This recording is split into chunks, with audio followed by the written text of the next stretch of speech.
Dr. Staten.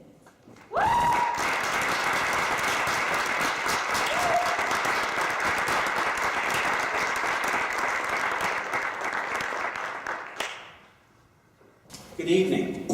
How are we tonight? Good? Okay, that's good. All right. The first draft of this was 40 minutes, but anyway, that's okay. I'd like to start tonight talking a little bit about my mom. This fall, she moved in with us because she had reached the point in her life where at home in West Virginia she simply couldn't be left alone. So it's taken some time to get used to living with her. Not only are we dealing with some physical limitations, but she's beginning to show some early signs of dementia. She was secretary of the local American Legion. Now, don't let the title secretary fool you. Okay? As anyone in here knows, secretaries are not just secretaries. They never are. Okay?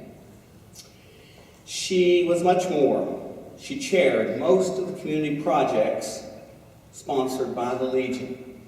Interestingly enough, the American Legion is made up of members who have sacrificed and given much to their country. Yet they joined that organization for the purpose of continuing to give back to their communities. But you see, it wasn't just my mother, my father as well. Korean War vet. He was always, since he was a carpenter, that's one skill I didn't inherit from him, but nonetheless, carpenter who helped construct ball fields, bleachers for high school football fields, and so on.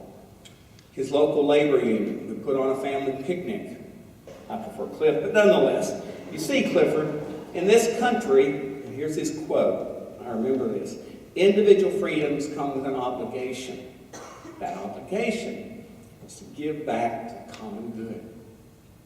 They laughed, asked me what I was getting out of all these deliveries to these seniors. I kind of laughed and said, well, I have to eat a lot of homemade cookies. I have to sit down and listen to a lot of stories that these seniors want to talk to me about. And usually on the way out, I get a little kiss on the cheek as well. Mr. Griffith said, well, Clifford, one day you'll look back, you'll realize the wisdom that you've gained from taking just a few minutes to deliver prescriptions. To put it another way, social responsibility was a way of life for them.